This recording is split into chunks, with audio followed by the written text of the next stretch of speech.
One blast off, ladies and gentlemen. Welcome to another episode of the MSP Chat Podcast, your weekly visit with two talking heads talking with you about the services, strategies, and success tips you need to make it big in managed services. My name is Rich Freeman. I am the Chief Content Officer and Channel Analyst at Channel Mastered, the host of this program. I am also a co-host specifically of this podcast. I am joined this week, as I am every week, by your other co-host of the show, Erick Simpson, our Chief Strategist at Channel Mastered. Erick, how you doing?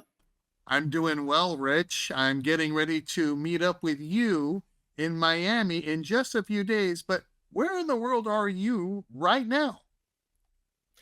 I am in Miami, actually, right now. I've been here a few days. I am currently attending the Canalys Forum, the North American edition of the Canalys Forum, because they do 3 of these around the globe every year. Canalys, for those few of you who are not familiar, one of the foremost analyst organizations out there. And if you are into the kind of wisdom that analysts share and all the facts and figures and predictions and statistics, this is as good as it gets. I just finished interviewing Jay McBain, who was one of the analysts at Canalys just minutes ago, Erick. I'm back in my hotel room here at the event site. Through the window in front of me here, I can see the beach. Didn't spend the day at the beach. Spent the day at this event, and it was, for me, for Mr. Channelholic, to quote the name of my blog, this was as good as it gets.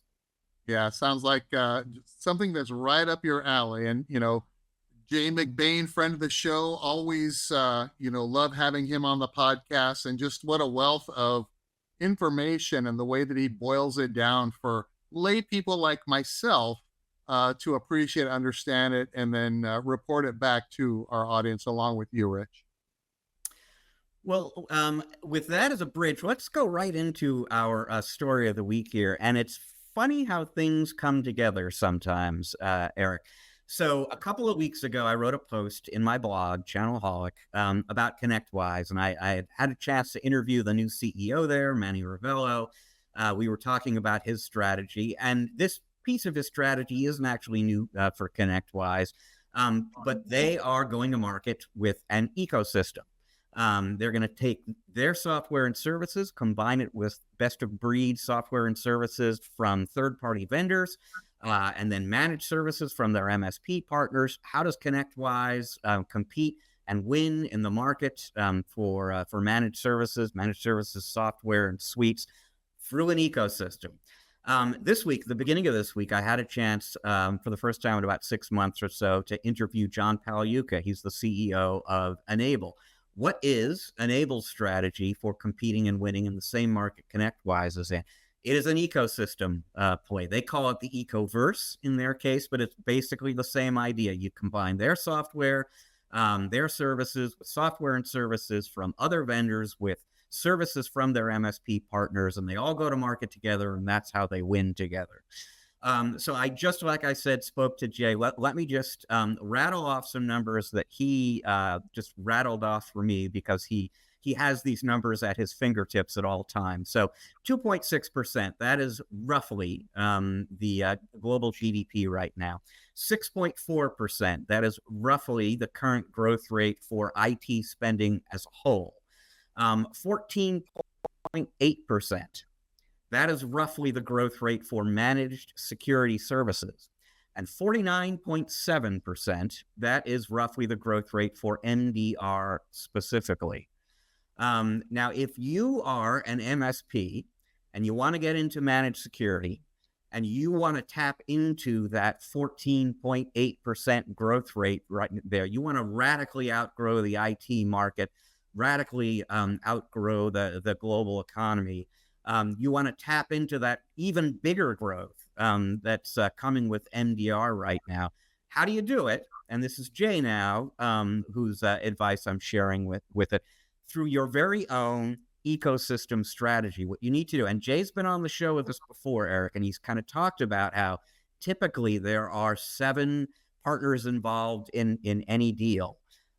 You need to build your very own ecosystem. You are the closest point of contact to the customer, but you're going to need to pick a distributor or a marketplace like Pax8, you're going to need to pick software vendors. You're going to need to pick service providers like, say, an MDR vendor.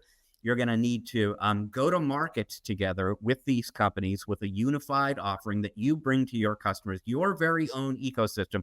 And that's what's going to enable you to get real margins in this industry and real growth. Because, and this was another thing that Jay emphasized, if you are building your future around resell, you're making an enormous mistake. There is peanuts to be made around resell. As we've said many times in conversations with many of the guests we've had on the show, it is all about outcome-oriented consultative services, not the increasingly commoditized stuff, not the resale stuff, which is super low margin and is only going to get more so over time.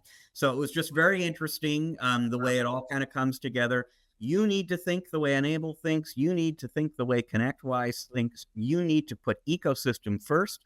You need to build one of your own by establishing and growing relationships with all of the different pieces and parts that you need to meet an outcome-oriented business need for end users and make the big money that consultative partners make as opposed to resellers.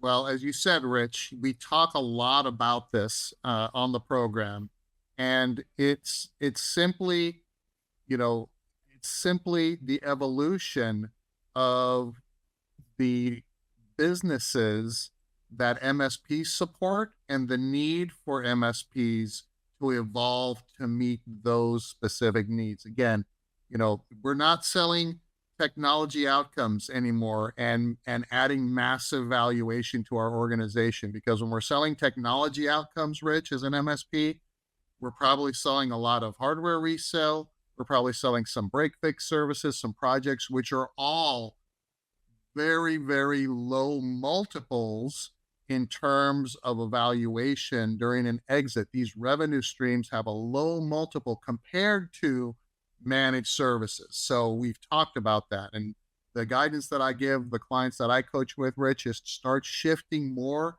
of your focus to cybersecurity, to managed services, get that recurring revenue going. I even count renewals as recurring revenue, Rich, as long as it's consistent, because and that is probably the highest profit margin or anything we do. We check a box and renew something for a client and we make our profit margin. Granted, it's not the large profit margin that managed services provides us, but still it's MRR and ARR at the end of the day. So I love the guidance that Jay shared with you about this ecosystem.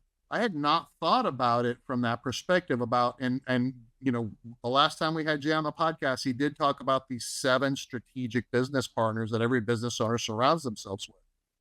Now he's taking it down a level to say, well, MSPs need that too. And we need to create that no matter who it is that we plug in. And this, Rich, goes beyond the conversation of whether we should go all in on one vendor or if we want to create this kind of best of breed boutique, group of services and solutions. You're still creating an ecosystem. You're surrounding yourself with these strategic business partners that then you take to market under your brand and deliver these services to your clients. I think it makes it much, much more effective to market that message. I think it creates this ability for you to command higher rates at a greater profit. And as you standardize as an MSP, Rich, around this ecosystem of providers and products and services, you stop taking on prospects or clients that don't fit within that. So you're maximizing your efficiency. You're churning your D, E, and F clients over time, so you can bring on more of these A clients that fit this mold, and that just supercharges growth, profitability, and ultimately, Rich, the thing that we speak more and more about every show, valuation of that company for the stakeholders at exit. I'll just, before we move on to your tip of the week here, I'll just share one other thing that Jay shared with me when we were talking before. Folks in the audience are probably familiar with a company called Insight. They are essentially a solution provider slash MSP, and they're dealing, at the enterprise level, much bigger company than most of the folks who are listening to or watching the podcast right now. But essentially, they're in the same business as you. A publicly listed company, and their stock outgrew Microsoft's stock over the course of the last year. And keep in mind, Microsoft's stock was up 57% last year, thanks to all the AI stuff going out there. Insight's outgrowing Microsoft, and Insight is making $2-3 for every dollar Microsoft makes on cloud solutions. And it's not about resale at all. It's all about taking that Microsoft software, taking pieces from other partners in their ecosystem, and building solutions that deliver outcomes to business needs for customers. And that company is growing like gangbusters. You can do that too on your own scale, folks in this audience. If you're thinking consultative, you're thinking strategic, and you're leading with ecosystem. All right. Well, I am, as you can tell, having a great time here at the Canalys Forum, Eric. But I am looking forward to hearing your tip of the week. What do you got for us? Well, Rich, I think it dovetails nicely into, this discussion point. It's all about managing business improvement changes successfully. So we just had a great discussion about the need for MSPs to adapt and adjust their thinking and the way they're structuring their businesses and the partnerships and the things that they're adding to their solution stack and things like that. But Rich, change is hard. Change is hard. I mean, I know it firsthand because, being a recovering MSP as I am, I went through all of the pain of banging my head against the wall when there weren't as many resources back in the olden days as there are now to help MSPs really grow and accelerate. So, notwithstanding the resources and the great advice and the communities that are out here today and the events that really feed all these strategies to MSPs, we still have to take that home, and we have to work on the business while we're working in the business. We have to fly the plane while we're still kind of building the plane. It reminds me of that movie Madagascar, Rich, when they're flying the plane and they're the things are falling apart and they're trying to fix it, and it goes down, Rich, when you can't manage that effectively. So here's 3 tips on how to look at this from a perspective that doesn't seem like we're just, I like to say we eat the elephant one bite at a time, Rich, and we don't do it like a bunch of piranhas and attack everything, right? Because you never get anything done. I like to say we start at the tail and methodically work our way to the trunk. And that's how we eat the elephant. And so here's 3 things. First of all, we have to have a change management plan for business transformation in our businesses, just like we implement a change management plan when we're delivering projects for clients. Rich, if we want to improve profitability, let's say that we want to improve efficiencies on the service desk, right? Probably one of the top answers if we were playing Family Feud, if we have some MSPs in, and they say, what's the number one thing that you want to improve efficiency? And they say, service desk or processes or procedures, whatever that is. Whatever that goal is, we know that no project that we ever deliver, and, I'm speaking from experience and working with partners as well, is always the same. There's always something that causes us to adjust. Now, if we do have the projects that are like 2 or 3 projects that just went exactly the same, didn't have to change anything, hats off to you. You've matured your project management process. You're delivering something that, has eliminated, unexpected, gotchas where you have to adjust. But, our audience knows, Rich, that change is expected when we deliver projects. And so we implement a change management strategy and a risk management strategy when we're delivering projects. Same thing with internal business transformation. Implement change management. You're managing progress toward change. And for those in the audience that have not read the book Traction, I highly recommend it, right? We're EOS shop, Rich, at Channel Mastered, as you know, and it allows us to set very specific goals and measure progress and make sure that we hold each other accountable. So managing change when things go wrong, and then discussing it, adjusting the strategy, and then keeping after it. Number two, involving the employees. Involve your staff in the change process because you need to get their buy-in and their participation. And so we need to introduce it to the team that it's going to impact the most, especially, Rich, when we're asking them to do a few things above and beyond their normal day-to-day work. We've got to give them the why, and we've got to give them the benefit to themselves and the organization and why we're moving in that direction. Number three, implement a clear communication and status reporting process. If we're trying to implement change in maybe 2 or 3 business units in tandem, and especially if we're leveraging the same teams, just like we do when we deliver projects to clients, Rich, we're kind of tagging in the same team that does tickets and other things, right?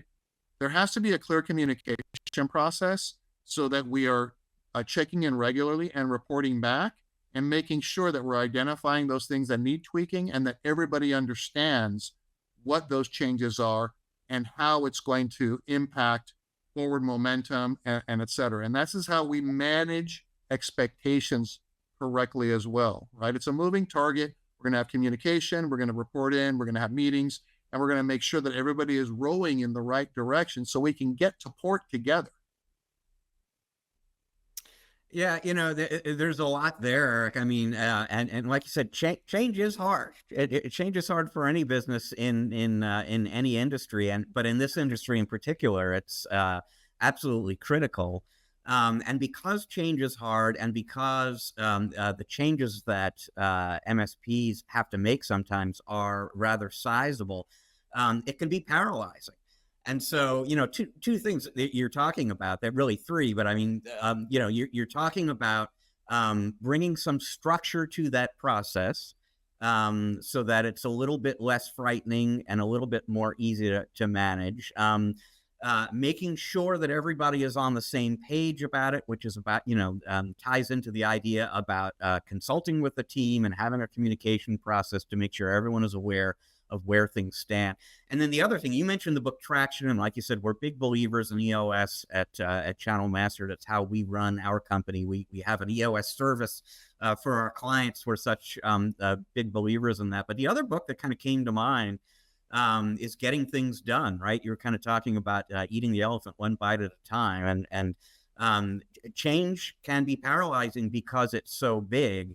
And so you break that big change down into a bunch of little changes, and you kind of sequence those and you take them on one at a time. And if you do that in a structured way, and you do that in a way in which everybody is coming along together on that process, it becomes manageable. And next thing you know, you have adjusted to the next era of cybersecurity, to the AI, business process optimization era of IT, whatever it is that you kind of need to do to keep your business on the cutting edge of what's going on in this industry. You can do that if you have that kind of disciplined, rigorous way of going about it. Yeah, Rich, and I'll add one more thought. Right, when I'm working with teams, I want to find some low-hanging fruit opportunities that we can accomplish quickly and get a quick win or two. Right? There's nothing that motivates a team faster, Rich, than giving them the sense that, oh, wow, we can do this. And it doesn't really negatively impact what I'm doing day to day too much, right? So we want those quick wins. So if you're putting together this change management plan in your MSP, think about the low-hanging fruit opportunities that can give you a good ROI, but that you can accomplish relatively quickly, like 30 days or so. Is what I would recommend. Pick 1 or 2 things and maybe a business unit or 2, and then time it so that it's like 3 weeks to 30 days so that we can get it done relatively quickly and keep the team motivated and celebrate those wins, right? Reward the team, celebrate, we're doing this together. And that gives them the sense that, holy cow, let's get the next task done and we'll go at it together. So just some thoughts there. Well, it is interesting actually that the conversation wound up being about structure and discipline and pulling a team together towards a shared goal.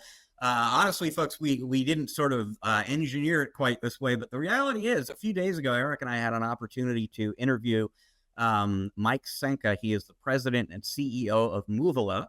Moovila, if you're not familiar with them, this is a vendor that does project management software specifically for MSPs. And Mike, just given what he does and what Moovila does, knows a whole lot about project management for MSPs, where MSPs tend to struggle, best practices for overcoming those struggles. So we're going to take a quick break. When we come back, we'll be joined by Mike and have an interesting conversation with him about project management and how MSPs can get better at that and the rewards of going about that and making the effort to get better at project management. Stick around, folks. We're going to be right back.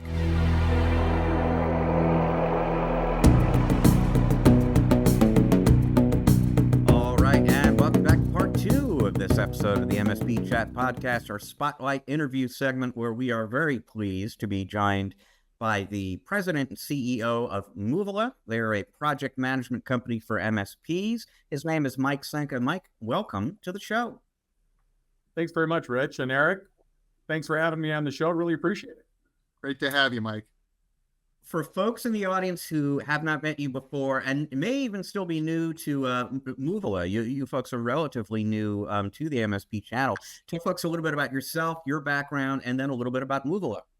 Yeah, I'm the CEO and founder of Moovila. We're an automated project and work management platform. So the best way to think about it is sort of like an AI-driven automated Microsoft project or Asana or Monday.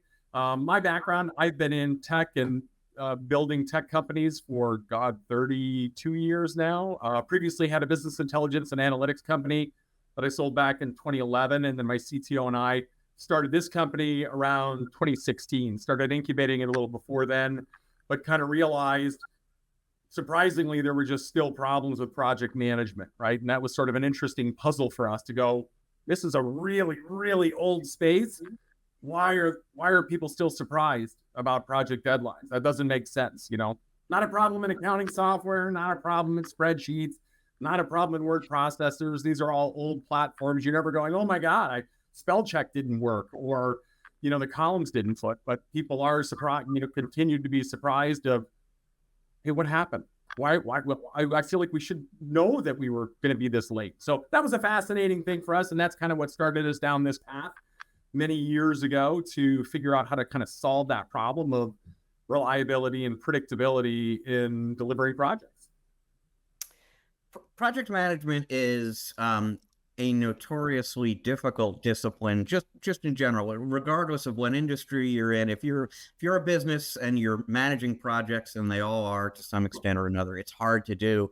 Is there anything specific about project management for MSPs that is different, harder, complicates the picture in some way? Well, there are certainly some components or dynamics that exist for MSPs that are distinctive to that industry. And at the end of the day, MSPs typically have a large portfolio of work, a diverse portfolio of work. One of the unique challenges that MSPs have is that the people in many cases, the people who are delivering on that project work are also responsible for delivering on service tickets, right? So you've got these shared resources. Not only are they shared across a portfolio of work, but they've also got ticket work. And trying to juggle the scheduling in this margin-sensitive, sort of resource utilization-intensive industry is probably one of the bigger challenges for people dealing with projects. MSPs struggling with that problem, right? Yeah, Mike, I cut my teeth in the enterprise doing very, very large projects before, I ventured into the MSP world in my MSP practice. And I was lucky to have had the experience of working with like the top tier project managers, coordinators. Like I learned, how to phase projects, how to scope projects, how to do phase reviews, how to have kickoff meetings with clients, how to do progress updates and all that stuff. from your perspective, taking what you just said about the MSPs, almost, I'm not going to say it's reactive from a strategic perspective, but maybe because, the number one thing that they're doing is supporting end users on the service desk, let's say, and then they're kind of time slicing, like you said, using these same technicians and engineers to kind of do project prep and deployment. And it's always, a fight between what's the priority, what they're doing all day long. Do you feel that MSPs are taking project management seriously enough? Because, from my perspective, there's a lot of things they could be doing differently when they're looking at it from that. So are they taking it seriously enough and to encourage them to make change and improve that outcome for themselves and their clients? Yeah, Eric, I think that's a really good question. And, I would say up until 2 months ago, I don't know that we knew the answer across the industry. We worked with another organization to sort of survey the industry to kind of get an answer to that question. Like, we've seen incredible growth in this segment, but we wanted to know, like, well, just how prevalent do they see? Like, we know the problem exists, but do they see the problem exists? And we were surprised to find that nearly 50% of MSPs that were surveyed on this felt that bad project management was negatively impacting their margins. So they at least know that, hey, this is a problem for us, but then you got another 50% that either, certainly a percentage of those might be dialed in, but then there's another, large chunk that maybe doesn't have project work or is in a little bit of denial around it. What you're talking about is MSPs have a lot of what we'll talk about as kind of community project managers or accidental project managers. They're not PMP certified. And so they're going into an environment, they're not managing best practice.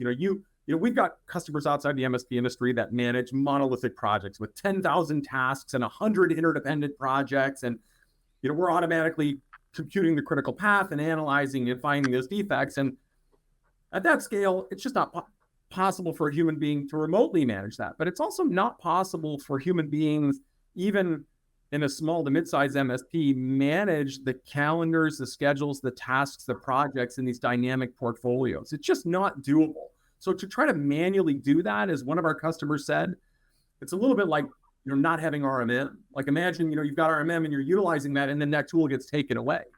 All of a sudden you're susceptible to the whims and fancies of whatever's happening. And that's, think of each task in a project like it's an endpoint, right? It's subject to fail. It's got its own failure rate. It's got its own problem. And if you're not monitoring it, it's going to blow up on you. In your big projects, Eric, you had people that were manually observing those things and having meetings and having status and spending absurd amounts of time because those projects were $500,000, $5 million projects, right? So you could say, well, we can spend, I have $120,000 or $220,000 resources, do nothing but all day look at this one project. MSPs can't do that. They can't do that. And what ends up happening is the project goes sideways.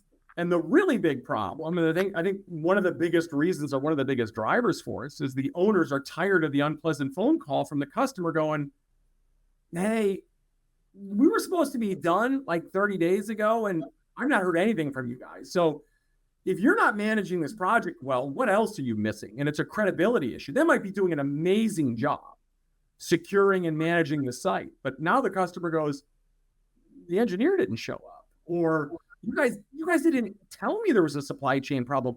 How do you not know that? And that's really embarrassing for the senior leadership of these MSPs to try to say, we're a leading cybersecurity expert, we're the this, we're the that, but we can't seem to manage calendars and dates on these projects well. So, long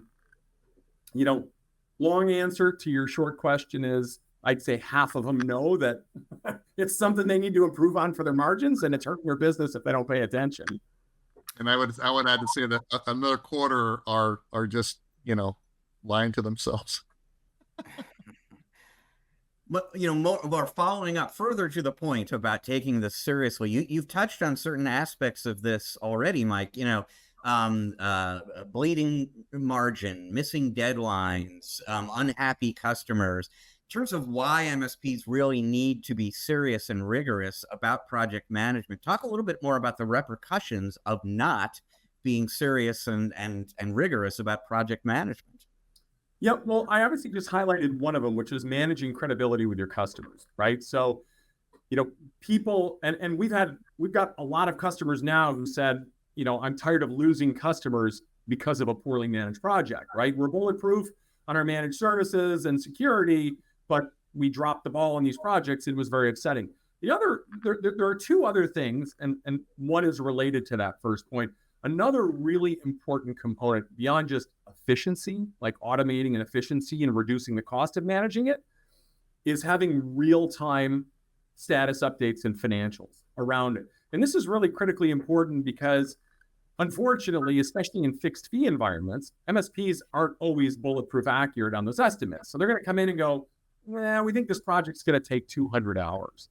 And in many cases, they don't find out that project didn't take 200 hours, it took 600 hours. They find out 30, 60, 90 days later, and it's too late. They billed the customer's paid. Imagine if, you had some work done in your house and the contractor comes back to you 2 months after he's done putting an addition on and going, hey, I need another 150 grand from you. You're going to go, are you kidding me? I already paid you. I'm living in this space.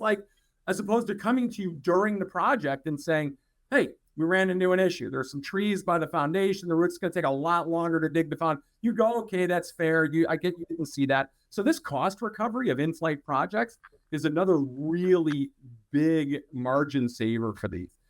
The other thing that we saw that was less expected, but sort of makes sense, and it goes back to that first point, is customer success and customer satisfaction relationships. We've had customers where it's gone from like the mid 60s to the high 90s. We asked them, we said, hey, is it because you're delivering on time all the time now? And they said, well, we're certainly delivering on time more, but what's happening is we're identifying the problems early and we're calling the customers to say, hey, that project that's supposed to be done in 60 days, we're going to be delayed 30 days, unfortunately, for these reasons, as opposed to what happened in the past was the customer calling and going, were you guys supposed to be done last week? Oh yeah, it's going to be another month. And that, once again, damages the credibility and the customer satisfaction. So this kind of effective management around this is really about relationship management. And that's the interesting thing. We've got an AI, automation, and expert systems, all this stuff. This industry is still going to, with all the AI and all the automation, this industry is still going to be about relationships. It's going to still be about the relationship with the MSP and their customers and the fidelity and the credibility they have with those customers and the trust. And anything that erodes that trust or credibility is damaging the relationship, increases churn, hurts their margin. So, that's, like I said, that was sort of a surprise in the process because we went through this going, hey, you're going to have efficiency gains and utilization gains and all these things. But at the end of the day, a lot of them came back and said, we're having all these relationship gains. This is kind of one of the bigger things for us because it's helping us get new business. It's reducing churn. So that was sort of a kind of a delightful discovery. As you said, we're new to the space, but, year and a half, 2 years in now, that's sort of been one of the more delightful things to find, just because, as you both know, this is a relationship business at the end of the day. I love that that real world kind of observation. It is a relationship business, and I think from my experience in my MSP and then working with other MSPs as well, is MSPs sometimes don't realize how much of an impact or project efficiency can have on their client relationships. They may be, like you mentioned earlier, Mike, they may be doing a great job, in other areas, but boy, it'll erode credibility very, very quickly when you've got project creep and seep that goes in there, and the client now feels like, wow, I thought, you guys were superheroes, but I see, there's some kryptonite in here impacting you in doing this better. So we've talked quite a bit about kind of the negative repercussions about not, tuning your project management process and perspective.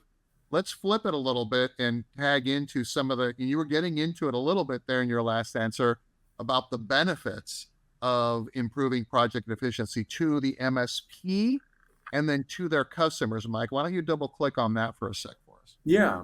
Yeah, sure thing. So, there's certainly a host of benefits to it, as I've alluded to a lot of these. First and foremost in this process, it is really about kind of margins and profit. But what are the direct things that drive to that? The first is just the cost of managing these projects. You can't not manage the projects, right? And so for a lot of these MSPs, they have a portfolio of work. The efficiency in which, and the span of control in which they can do this in, can lower their cost structure significantly. So using some of these automations, using automated project management in their process really gets rid of a lot of the grunt work that either the engineers, project coordinators, or project managers have to do, freeing them up to manage a larger portfolio of work, having oversight to that. So there's an immediate cost savings around that. I alluded to the preventing of cost bleeding on projects and cost overruns and identifying that process. Obviously, higher CSAT scores increase referenceability and additional opportunities, but also automating schedules and that process and improving the accuracy of schedules and reducing scheduling churn increases engineer utilization, which also falls back to the bottom line, right? So most MSPs are paying these engineers, for 8 hours a day, regardless of whether or not they're doing work. And when you miss scheduled dates or projects, or double schedule them, or overschedule them, that's lost time on that process. Not only may you have a frustrated customer, but if the engineer shows up and the project isn't ready for them to work on, that float time while they're either on the beach, if it's a half a day, or they've traveled, they've lost that time. That's irrecoverable cost. So it is, we talk about sort of I think the thing that I always say is the world doesn't realize, and this is part of what drove us into the space, doesn't realize the probability problem that exists if you're managing a portfolio of work. People think, in general, if they've got reliable people, projects are going to get completed on time. And the statistics and the math are actually really terrible in this regard. And have you ever heard of the birthday paradox? I haven't. So the birthday paradox, it's a great party trick, by the way, if you're ever in a room full of people. So the birthday paradox says if you have 23 people in a room, there's a 50% chance that 2 people share the same birthday. And that kind of doesn't make sense because there's 365 days in a year. If you have 60 people in a room, there's a 99% chance that 2 people share the same birthday. And what that underscores is human beings suck at probability. We're good at basic arithmetic, but when we look at a situation and we try to size up the probability of whether or not it makes sense, instinctually, we're really bad at this. We didn't evolve. Our bodies didn't evolve to sort of understand and manage probability. What does that have to do with a project? Well, if you have a larger project, and not a huge project like the ones you're talking about, Eric, but if you have a MSP is a larger project, and there are 100 tasks in the critical path. If their team and their customers, if everybody operated at a 95% reliability, that means 95 out of 100 times they deliver on time, right? Only 5 times they wouldn't. So, and by the way, no organization operates at a 95% level. But even if they were that high, there's only a 0.6% chance that project is going to be completed without a delay. It's terrible. The odds are, and that's just one project. And so when you look at a portfolio of work, organizations, and we've talked to Accenture, we've talked to the largest organizations in the world to go, look, you have to understand in a big project, you're statistically doomed. Now you've got to figure out, what are you going to do to meet this dragon? Like, are you going to sit back and deal with the scramble and the stress? Or are you going to be proactive, identify those problems early? And obviously it's a lot less stressful. So the last thing I'll say, one of the biggest benefits that we hear about is just the stress level and the quality of life getting better, the stress level going down because the fire drills are going down. The unpleasant, no surprise rule phone calls not occurring because they're on top of it. They know about the problems early. So, and that last one shouldn't be underestimated because obviously labor can be tight in this market. And it's a margin sensitive industry and business. So when people get stressed out and get their heads torn off because customers are yelling at them about projects, they sometimes think maybe they want to go find another place where they don't have to deal with that. You just touched on 2 possible answers to this question. You were talking about cost projection and cost management and schedule management. what in your experience are the top dimensions, the top aspects of project management that MSPs tend to struggle with? So there are two things that a lot of MSPs don't do today. And if they can if they're doing them, great, because then they're going to be able to unlock a lot of automation for project management. If they're not doing them, they need to just add two, we call them sort of the double Ds, which is dependency and duration. So Rich, when you have a project and you have all your tasks and you say, oh, we're going to do this. Right now, the MSPs are saying, oh, we think this is going to take 4 hours. And, it's going to be this resource type. Here's the work. This is what needs to be done. But what a lot of them aren't doing, that if they're willing to do this process change, one is the duration, which is, okay, how long are we going to give you? Rich, if you're the engineer and we got to reconfigure a firewall and you go, it's going to take me 4 hours. How long am I going to give you to do that? Because after that, Erick's got to go in and do something else, right? So you have to be done first, and then Erick's going to do his task. So I'm going to say, well, I'm going to give you a week. We're going to give this task 7 days for you to get your 4 hours of work done. So that's the first part. That's the duration. The second thing is the dependency. Erick's task, I've got to say, is dependent on your task.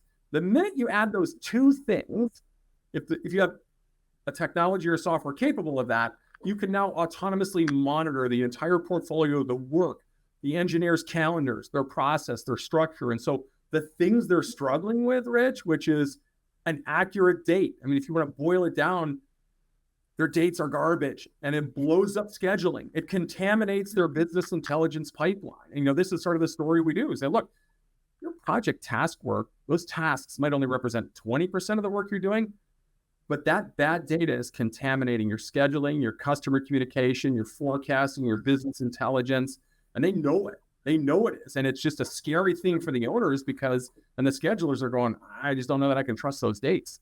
So they go to schedule. So their biggest challenge is the accuracy of scheduling. And because it's not accurate, it blows up everything, including margins and relationships. So, and I'll say this, even if they were doing dependencies, and anyone who's got 10 to 20 engineers or above, or 10 to 20 employees or above, honestly, it's just not possible for a human being to do all the calendar math, to pull in everybody's schedules, their personal calendars, their tickets, their work, their projects, and then deal with the change. Because no project goes as planned. Customers come in and say, I can't make this, we can't do this, there are supply chain issues. And so your project plan may look great day one. If you had an amazing PMP, build it. But by day 4, day 5, across your portfolio of 50 projects, it's game over, right? So that's sort of one of the changes we talk about. Solve the scheduling problem, solve your date problem. You got to have automation. Mike, it's really fascinating to hear your perspective on this because of all the data you've gathered and how you're looking at it from a very objective perspective, which is sobering for a lot of our listeners. I know, I've lived through, bad project management in the past. And, like I said, I learned how to do it right in the enterprise before I started doing it for clients as an MSP. And, when you talk about the challenges that MSPs have, talking about the scheduling and the dependency thing, yes, but what happens when the MSPs see that happening? So what advice would you give to our MSP audience in terms of when you're seeing this potential for scope creep or budget creep to occur? How would you guide them in terms of identifying it and then taking action? Is it just simply better risk management and change management, or does it go beyond that? Well, I guess first and foremost, I would say you've got to observe the data, right? Timely, real-time observation of data. So to your point, scope creep occurs real time in a project. And so I would say first, you have to have a process to introduce change. So many times in organizations, it's easier for the engineer on site to just do the change because well, it's a hassle to go in and do a change order. We see this in other industries as well. Construction, is a really common place where the business eats the change order because you've got the on-site engineer or person who just doesn't want to go through the hassle, right? So making that change order process easy to report that and elevate that is a really critical kind of process that any organization can do, right? How can we identify the change order, make that a simple process for the person on the intake so we can get that incorporated in our project, identify that, get customer approval, and get a change order, right? Because there's additional revenue in that. The other part of the change order, too, that I would say is understanding the impact on the timeline, right? Because in many cases, a change order will occur, but the customer is going to go, yeah, but I assume that we're going to be on time still, right? In many cases, the answer is no to that, right? So there is a bit of process that has to occur around this idea of, as you said, change management to capture that process. But observing it real time is really important, too. Finding out, as we talked about earlier, 30 to 60 days, you're going to end up eating those change orders and that cost and that process, or have problems that you're unaware of. So having some way to observe the project automatically, because we haven't seen, some of our customers are the largest MSPs. We just haven't seen any organization that has the bandwidth to do to manually observe all that stuff. There's just too many variables. Like I said, it's sort of like manually observing endpoints, right? It's just not efficient. Project management, obviously, and it becomes more obvious the more we talk about it here. It's a very complex, multifaceted kind of discipline. You've already provided a lot of great examples of how to get better at it, but give me one thing that every MSP in our audience today should do immediately. As soon as they finished listening to this episode, here's the one thing you can do today to get better at project management. Gosh, one thing. Well, I guess we have to assume what's the capability level today that they have. If they're tracking their projects in something like Excel or a simple list, I would say that's, if they're really, really small, that's okay. But, as I said, if they're larger, that's a problem. But if they are tracking projects, if they're using one of the PSAs to do that, or any third-party system, having and tracking the durations and the dependencies, making that part of your practice, because as you do that, and it's a maturity model thing. People go, wow, we don't do that today, but it will unlock automation for whatever technology and platforms you're using. And when they do that, all the things that we talked about, like you cannot have that automation if you don't have those two things. You just can't have it, right? And you're not going to use a black box solution. You're not going to use black box AI around that or generative AI around that, because it cannot handle those nested processor dependencies in that. It's just shown not to be good for that. So I would say, in addition to your work estimates, create durations and dependencies on those tasks and make that part of your process. And that way, if your technology that you're using today doesn't do it, it will eventually. They all will in the future. They'll have to, because this kind of automation is going to be critical. And it's going to be a little bit, as one of our customers said, this is like RMM for projects, right? We just don't have the bandwidth to touch these endpoints manually anymore. And they're sort of saying, we don't have the time to observe these projects anymore. So I would say those two things. Well, fantastic. Mike, thank you so much for joining us here on the show. Great conversation about what is too often a neglected topic for MSPs.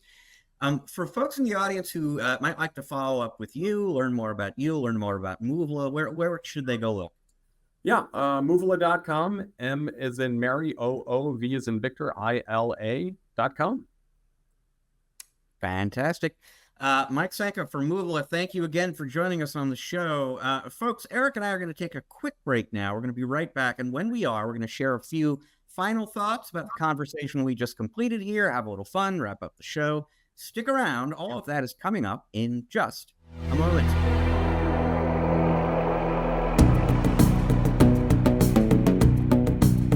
All right, and welcome to part 3 of this episode of the MSP Chat Podcast.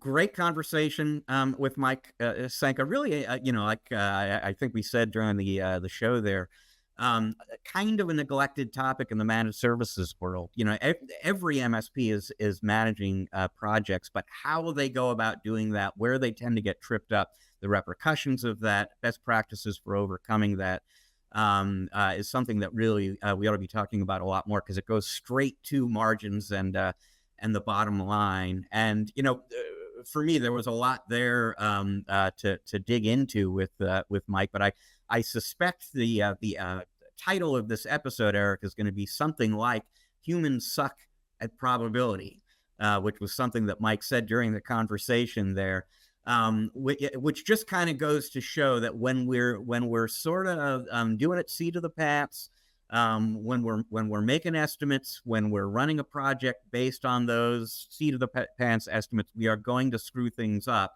and that, you know, it kind of gets you to that role of structure and discipline in project management. Your guesswork will be wrong because you are a human being, but there are ways to compensate that, that will assure or ensure that the project gets completed and gets completed profitably and to the client's satisfaction.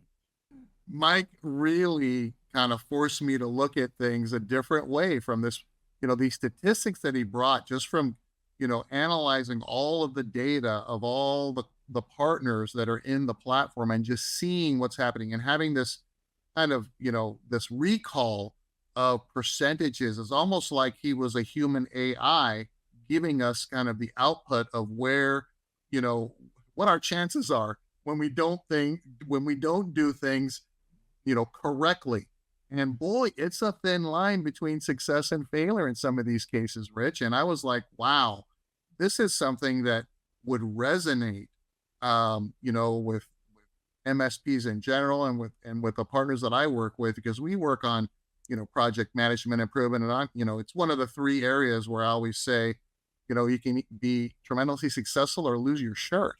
And, you know, a lot of that project management challenge that MSPs have is not having standardized documented procedures for things, not using a platform, not assessing and analyzing and adjusting project plans, you know, with new information, candidly having poor risk management processes, having poor change management processes, not having effective, you know, kickoff meetings and phase reviews, like all this basic 101 stuff that, you know, PMP training gives us.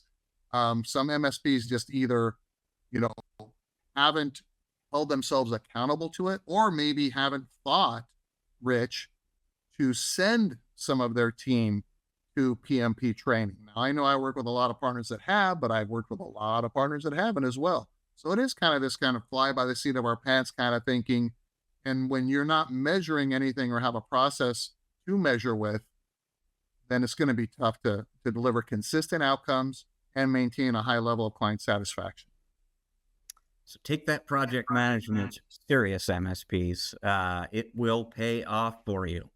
And folks, that leaves us with time for just one last thing on this episode of the show. And, you know, one of the other things Jay McBain said when I was speaking with him a little bit earlier today is Canalys is projecting 59% compound annual growth rate growth in AI services, I believe through 2027, if I'm remembering right. And by golly, Eric, I recently read about a technology that, you know, you as a service provider might be able to kind of tap into and turn into an AI service opportunity.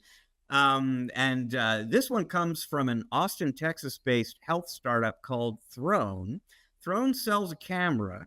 That camera clips onto the side of a toilet bowl, and it takes pictures, not kidding, Eric, of your poop. And then it feeds those pictures to artificial intelligence, which studies the pictures and can provide all sorts of healthcare advice, basically, about, I guess, the state of your gut, your digestive tract, just looking at those pictures. And, you know, it could be a health breakthrough for all I know, Eric, but one-word reaction, ick. Yeah, no kidding, Rich. Yeah.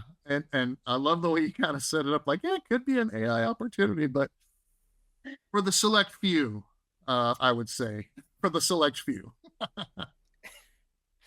Well, as I said, folks, that is all the time we've got for you this week. Thank you so much for joining us. We are going to be back again in a week's time with another episode for you. In fact, That show, Eric and I will be doing in person together at the Kaseya DatoCon event, and we're going to have all sorts of interesting stuff for you from DatoCon. Until then, I will just remind you this is both a video and an audio podcast, which means that if you're listening to the audio edition of the show, but you'd like to check us out on video, you can just go to YouTube, look up MSP Chat. You're going to find us there if you're watching the video version, but you're into audio podcasts. Go to Spotify or Apple or Google, wherever it is that you get your podcast. Look for us there too, because you're going to find us. And wherever it is you find us, please subscribe, rate, review. It's going to help other people find and enjoy the show. This show is produced by the great Russ Johns. It is edited by the great Riley Simpson. They are part of the team with us here at Channel Mastered. They would be delighted to help you produce a podcast of your very own. And podcasts are just one tiny, tiny sliver of what we do for our clients at Channel Master. To learn more about that, the big picture, you want to go to www.channelmastered.com. Channel Mastered has a sister business called MSP Master. That is Eric working closely with MSPs to grow and optimize their business, and you can learn more about that at www.mspmaster.com. So once again, we thank you for joining us on the show. We're going to see you in a week. Until then, folks, please do remember, you can't spell channel without MSP.